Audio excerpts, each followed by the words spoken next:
Hi everyone, I'm Kevin Casey. I wanted to start a YouTube channel and I saw a need. For years I've seen people being lied to and, well, for want of a better word, oppressed. Sometimes just by not knowing how our government actually works. I've seen politicians play on your better natures or even just your greed. I read somewhere that it's harder to convince someone that they have been tricked than to actually just trick them. It's not healthy, and these power-hungry maniacs are destroying your communities. For what reason? So they can get rich at your expense? They tell my black friends that I'm their enemy, my Native American friends that I'm a usurper. They tell my gal pals that I'm toxic or dangerous. These people tell my gay and trans friends that I can either be subservient or an oppressor. As far as I'm concerned, that needs to end today. I am in a unique position. I have friends in all of these groups and many more groups.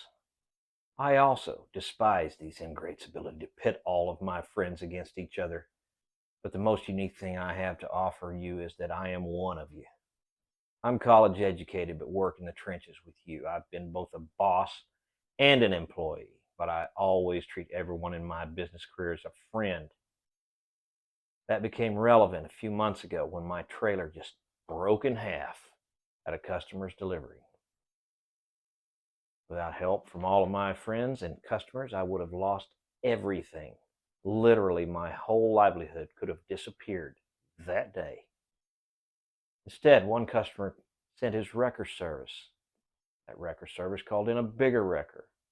One customer sent equipment to unload the trailer and then himself left a party to come help me in my hour of need. My main customer, who I'd never met in person before that the next day, instead of taking advantage, helped. And so instead of a catastrophe, I had a manageable mess, but it was survivable. See, that is my point. It's easy to think we're alone out here, left to fend for ourselves with no recourse and no help, but it isn't true. We are surrounded by loving, caring people who want us to succeed as much as they want to succeed. It isn't mutually exclusive. We're stronger when we realize that we may be the masters of our own fate, but sometimes we need everyone around us to attain that goal. They want you fighting with your neighbors because they think differently than you. How boring would it be if everyone thought the same? But who do you think will really be there when the stuff hits the fan? That's right, your neighbor. So embrace your differences instead of pushing them away. You are coming to me not knowing me. I don't know you either, yet. But I will. And why? Because I'm going to give you back the keys to this kingdom. It will be easier than you think. I went across the country and talked to everyone I could find. They all said the same thing. Make this understandable. So here I am. I'm right in front of you. I don't hide, and I don't care about the haters. I'm going to hand you back the power that belongs to all of us. In the last few years, I've seen more abominable things than I ever thought I would witness in my lifetime. All of them were set upon us by politicians, and not one of them were legal. They cloak everything in made-up outrage and false virtue, intending for you and I to run around like our hair is on fire, afraid or angry, attacking each other while they act as if truly important things don't exist, but trivial things are important. They have even started to expect us to thank them for their service while they line up at the trough, sucking up our money. It is galling. Some of them are unbelievably incompetent, too. Nothing illustrated that better than a recent, rather strong cold and flu outbreak. I'm sure you will recall how pitifully inadequate they were when they weren't being downright tyrants. A recent nominee for the federal court was asked by Senator John Kennedy what Article 5 of the Constitution says. She couldn't answer.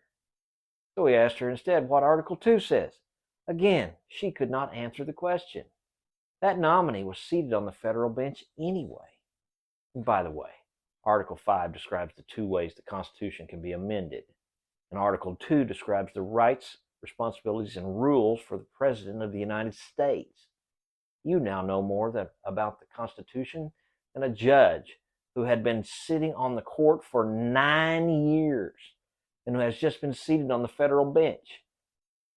Imagine what you will know tomorrow. And if the people sitting in judgment over you don't know the law, just might be pretty important for you to do so, don't you think? So here you go. Let us get to this. This belongs to you. It belongs to all of us. Those people are just our employees. If you're wondering about the background, I don't have a library to read this to you. So I decided to show you something even grander. Our great country.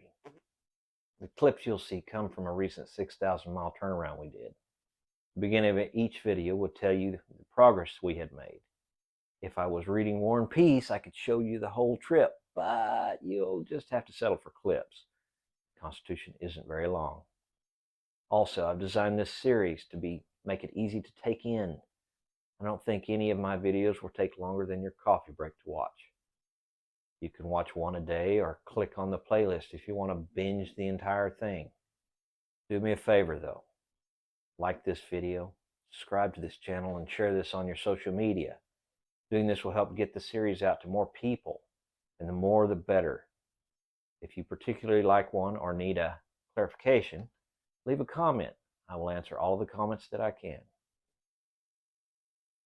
Remember, I'm not just a redneck truck driver. I'm your redneck truck driver, and I'm going to tell you about the Constitution and your rights. There you go. What's that? Oh, my head. Don't worry. It's fake, just like them. Till the next one, thank you for watching, and keep the dirty side down.